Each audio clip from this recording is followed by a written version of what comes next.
Saludos, estimado profesor Dr. Luis Gómez, compañeros, quien les habla Yesenia Natere, me acompaña en este contexto de aprendizaje la compañera Lisbeth Pérez y Yamilet Urrutia. Hoy abordaremos un tema como el derecho, poder y justicia, tres conceptos importantes en la filosofía y la práctica jurídica que interactúan en la configuración del orden social, la legitimidad del poder y la búsqueda de la equidad. Dichos elementos son claves para comprender cómo se establecen las normas y se garantizan los derechos en una sociedad democrática y legal. En esta presentación titulada Conceptualización del Poder, podemos evidenciar una visión muy general de lo que son las diferentes perspectivas teóricas acerca del concepto del poder.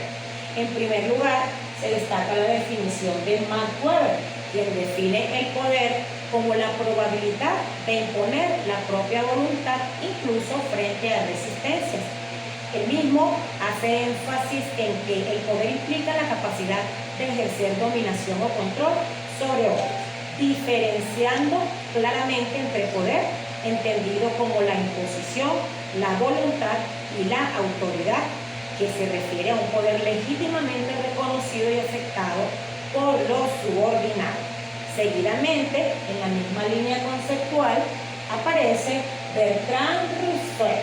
Este autor define el poder como la capacidad de producir los efectos deseados.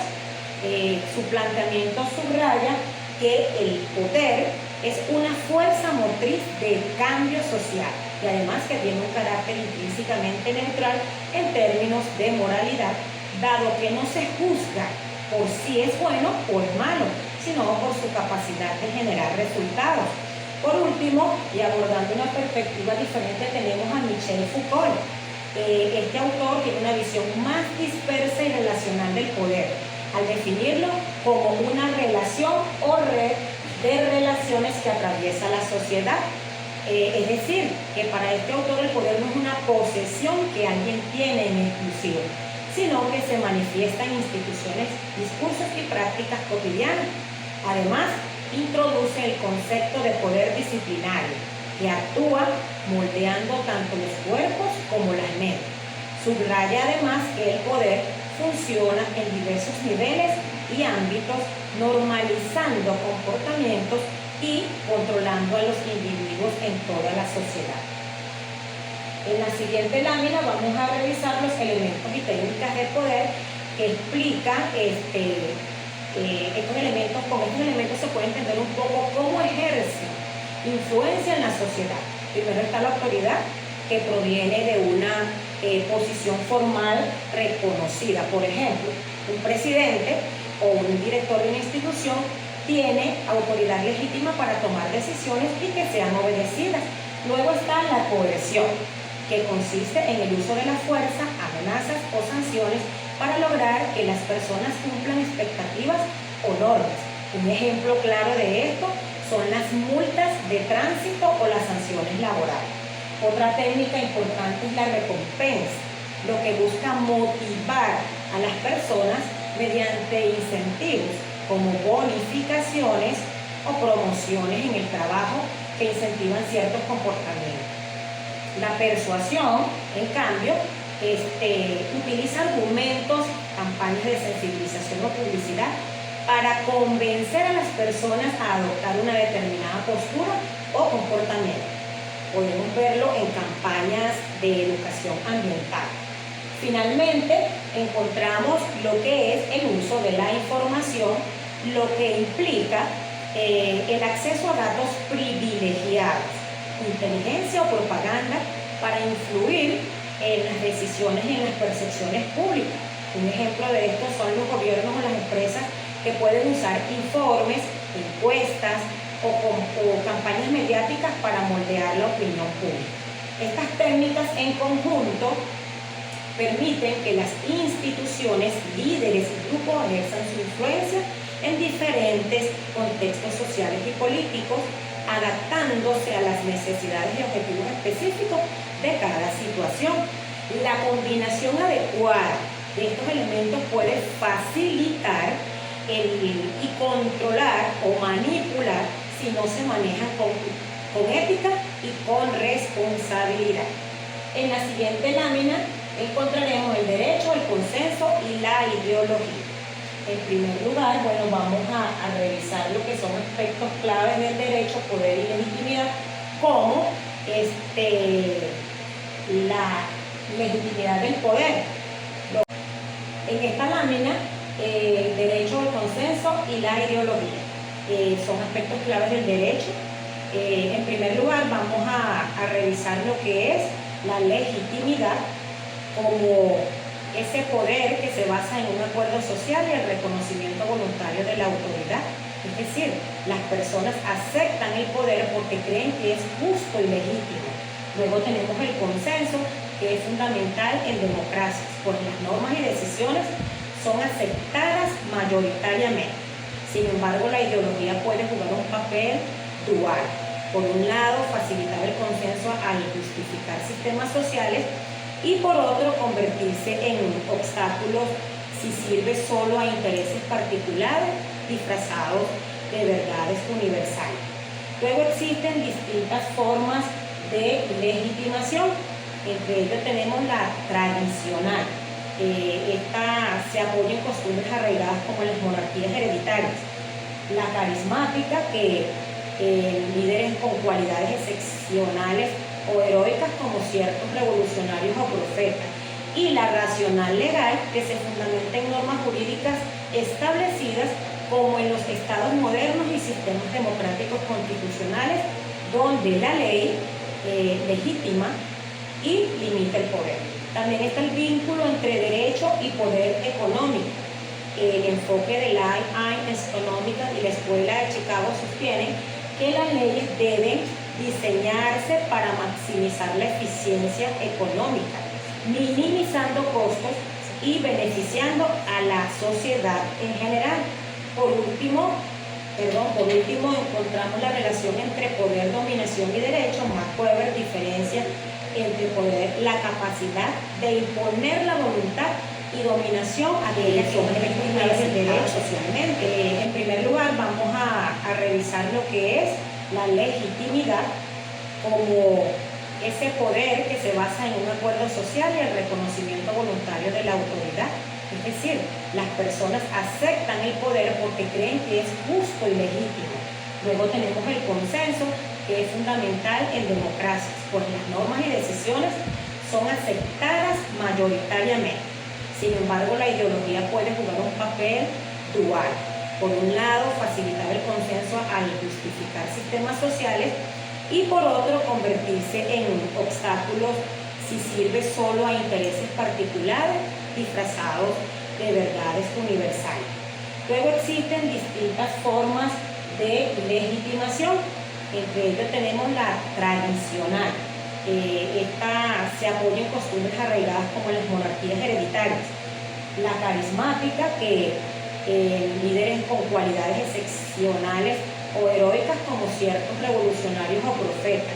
Y la racional legal, que se fundamenta en normas jurídicas establecidas como en los estados modernos y sistemas democráticos constitucionales, donde la ley legitima y limita el poder. También está el vínculo entre derecho y poder económico. El enfoque de la económica y la Escuela de Chicago sostienen que las leyes deben diseñarse para maximizar la eficiencia económica, minimizando costos y beneficiando a la sociedad en general. Por último, encontramos la relación entre poder, dominación y derecho. Max Weber diferencia entre poder, la capacidad de imponer la voluntad y dominación, aquella que es legítima y aceptada socialmente. El derecho actúa como un instrumento que legitima, regula y limita ese poder, asegurando la aceptación social. Esto refleja la evolución del Estado de un Estado absoluto basado en poder arbitrario a un Estado de derecho donde las normas preexistentes regulan y someten el poder, garantizando control y estabilidad social. Muchas gracias. Para continuar tenemos justicia e igualdad. La justicia e igualdad son principios fundamentales en la filosofía política y moral tenemos que la justicia se refiere a dar a cada quien lo que corresponde, según las normas éticas, legales o sociales. La igualdad implica tratar a todos los individuos de manera equitativa, aunque pueda tener distintas interpretaciones. Tenemos otro punto, diversas clases de igualdad. Tenemos en primer lugar igualdad formal. Todos son iguales ante la ley, sin distinción de raza, género o religión. Una segunda clase tenemos igualdad material o sustantiva. Esta busca compensar desigualdades reales como económicas y sociales. Igualdad de oportunidades, tenemos que todos deben tener la misma posibilidad de acceso a bienes y servicios. Esta busca corregir las desigualdades sociales o económicas. ¿Para qué? Para que las personas tengan resultados similares. En cuarto lugar tenemos igualdad de resultados. Se enfoca en que todos obtengan beneficios similares más allá del punto de partida. Esta nos garantiza que todos tengan la misma oportunidad para alcanzar el éxito independientemente de su origen social. Otro punto tenemos la concepción isnaturalista de la justicia. Está basada en el derecho natural, que considera que existen principios universales. La justicia inherente a la naturaleza humana. Autores como Tomás y como Longs y Rosen sostienen que la justicia no depende solo de leyes positivas, sino de normas morales universales. En esta visión, la justicia es anterior y superior al derecho positivo. Es decir, si una ley contradice la razón natural, no es justa. Tenemos el iusnaturalismo.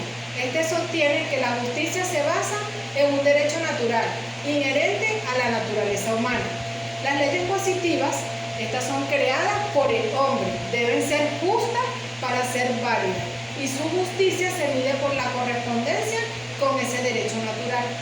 Tenemos la concepción kantiana. Immanuel Kant propone una justicia basada en la razón práctica y el imperativo categórico. Obra solo según aquella máxima por la cual puede querer que se convierta en la ley universal.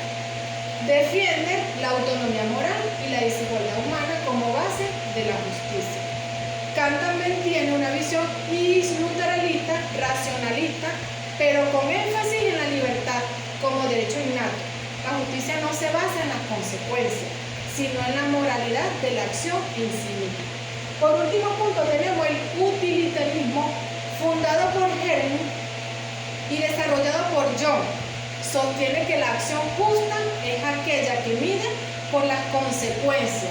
Esta es una acción, es justa, sí, porque produce el mayor bienestar para el mayor número de personas. Es una teoría consecuencialista que puede entrar en conflicto con derechos individuales si el bienestar colectivo lo exige. Continuando con la temática de mis compañeras Yesenia y Yamile, yo les voy a hablar sobre las teorías de la justicia de Ray, Habermas y McIntyre. John Ray, 1921-2002, filósofo político estadounidense, mencionaba sobre la justicia como entidad. Propone que la justicia debe basarse en principios elegidos desde la posición original bajo un velo de ignorancia, donde las personas desconocen su posición social, económica o natural, y así garantizar los principios imparciales, como son la igualdad de libertades básicas, las desigualdades solo aceptables si benefician a los menos favorecidos. Este es el principio de la diferencia. Jürgen Habermas, concepción discursiva de la justicia. Jürgen Habermas, filósofo y sociólogo alemán, trata sobre el principio de la teoría discursiva y plantea que la justicia surge del diálogo racional y democrático. Lo justo no se define por principios previos, sino por normas que todos pueden aceptar en un proceso de comunicación libre, inclusiva y sin coerción. La legitimidad nace del consenso alcanzado mediante la ética del discurso. Alasdair MacIntyre, comunitarismo, es un filósofo alemán donde criticaba las teorías liberales como individualistas. Afirma que la justicia solo puede entenderse dentro de las tradiciones prácticas y valores de cada comunidad. La moral y la justicia no son universales, sino que dependen de los bienes internos de cada grupo y reconoce resumen, Real busca justicia universal con imparcialidad, Habermas enfatizaba el diálogo y el consenso, y Max Heidegger resalta la tradición y la comunidad como la base de